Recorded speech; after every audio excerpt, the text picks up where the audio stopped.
Guys, Faker is one series away from another Worlds title 6 years after his last. But to win it all this weekend, he has to get past Deft, perhaps the only other person at this tournament who's had more of an anime storyline than him. I cannot wait.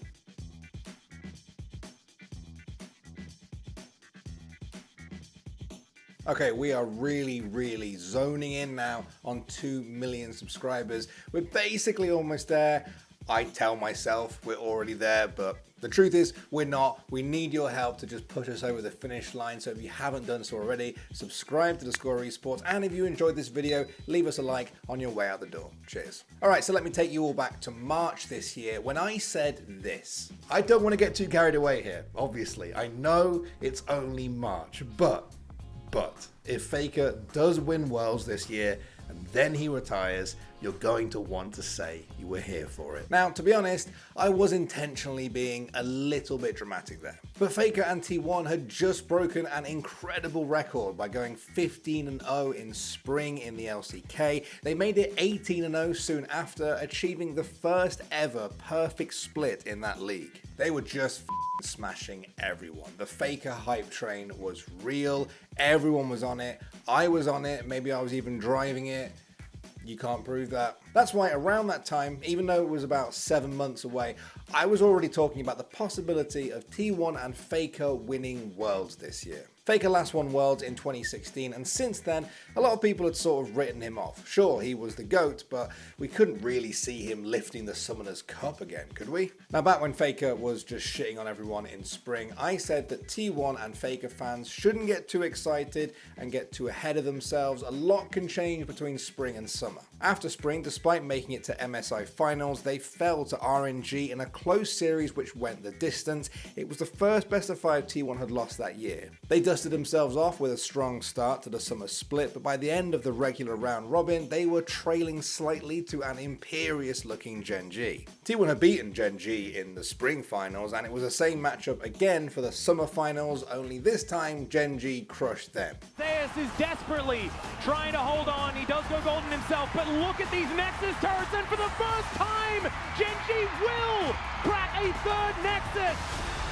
That 3-0 sweep by Gen G placed them as the undoubtable kings of the LCK and one of the favourites to win Worlds. T1 were bruised by this, but not broken. They might not have been the favourites going into Worlds, but they were still coming off the back of an incredible year, and Faker was still Faker. They topped their group with a 5-1 record, only dropping a surprise game to Fnatic, but 2-0 in Cloud9 and last year's champions EDG. Now, all of this wasn't too surprising yet. Everyone expected T1 to at least get out of groups. But sweeping MSI champions RNG 3-0 and dominating LPL champions JDG were not on most people's cards for the knockout stage. That series also provided a clip that you will see in every single highlight reel when Faker finally does retire.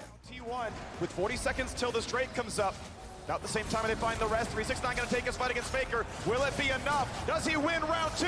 He's ignited. He's ever frosted. And Faker with 5 helm left wins the one-on-one.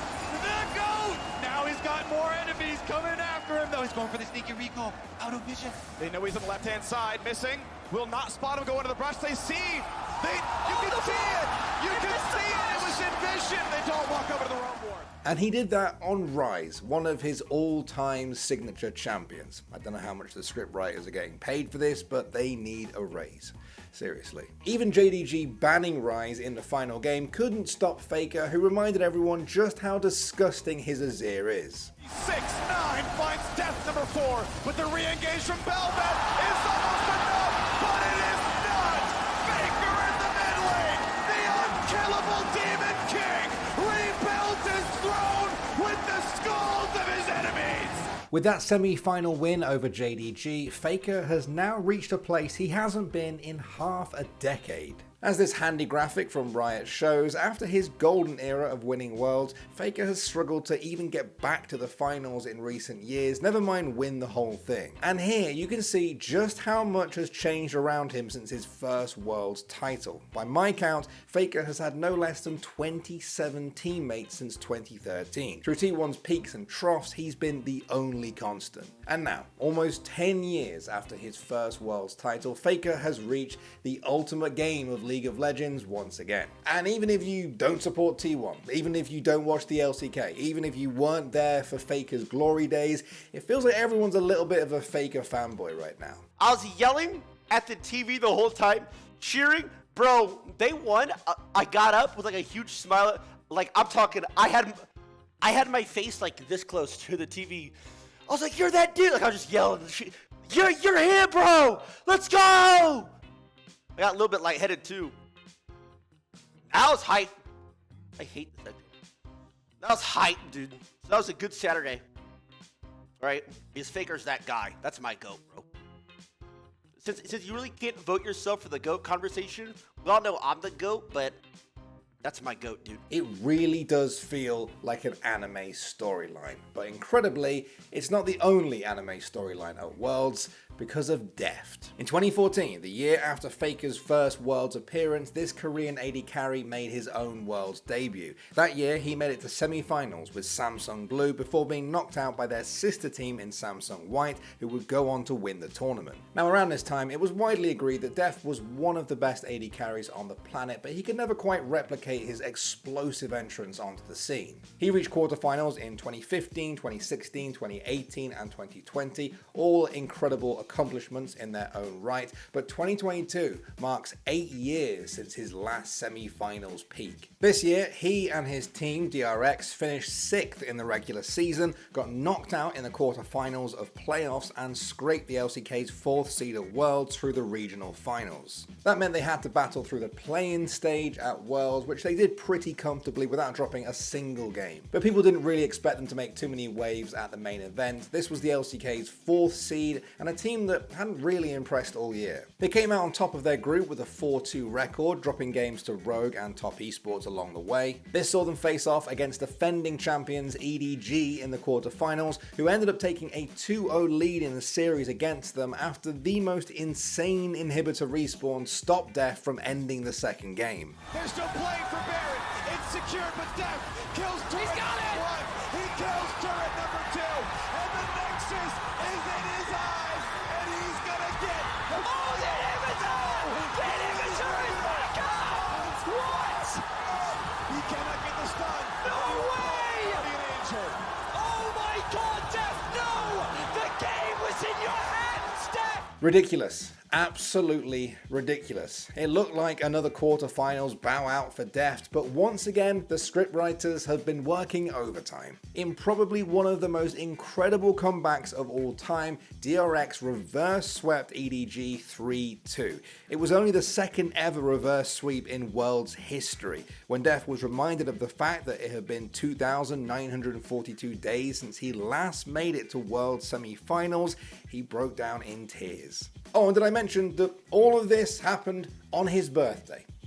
Ridiculous. Their semi-finals opponent was Genji. Genji as in the LCK champions. JG as in one of the favourites to win Worlds. Peanuts, Chovy, Ruler, that whole gang. As Vedia showed on the broadcast, almost every statistic from the past 2 years of these two teams facing off in the LCK pointed in favour of Genji. Genji were 13-0 against DRX going into this series. But Deft and friends were growing in strength with every game, and when it came down to it, Genji completely crumbled. Shout out to Zika for an incredible series too. I wish I had time to break down that game and that whole series, but the point is, Deft has done it. He's made it to a Worlds final for the first time ever. It's his first shot at the title, and it's going to be against Faker. Both of these stories have felt like anime arcs. Two veterans who have been written off by people in their own ways, here together again at the end of it all. In fact, the only thing that could make this feel more anime perhaps is,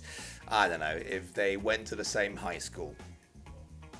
They went to the same high school. Yes, for those who don't already know, in a 2019 interview with InVen Global, Faker and Deft talked about how they both attended Mapo High School in Seoul at the same time. Deft had heard about Faker and already knew of him. He was already number 1 on the solo queue ladder, but Faker had never heard of Deft. There's been some comparisons to Pokemon floating about here, and yeah, it really does feel like that. Deft's final challenge to get what he's been looking for after all these years is to take down that kid from his high school a decade ago. It's getting to a point now in this video and also in general where there's just no words anymore. You could talk all day about how fate has brought these players together once again on League's grandest stage. But at the same time, nothing really needs to be said anymore. The time for talking is over. Now they just need to play. In any other year, Faker and the magnetic fate that has brought the GOAT back to a Worlds final would have been the only thing we need to talk about here. But fate has given us Deft as well, a grizzled veteran who's somehow unlocking new levels inside of himself and is surrounded by a team that is starting to believe. This weekend, one of them will have a fairy tale ending to their story. The other will write another bitter chapter. I love both stories. I love both players. I love everything about this match, and I think that's why it's so hard to choose who to root for. But whoever comes out on top, whoever lifts that Summoner's Cup, I think we're in for one hell of a final. I was struggling to find the words to end this, and then I watched a video by the very talented Sylv XS, hopefully I got their name right there, of Deft talking about Faker, and it really hit the spot. See you soon. 하고 싶은 말은 선수로서 페이커라는 선수가 굉장히 존중받아야 되는 선수라고 생각해서 그런 선수랑 이제 최고의 무대에서 붙게 돼서 되게 좋은 것 같습니다. 사실 오랜 기간 동안 이제 승자랑 패자가 있는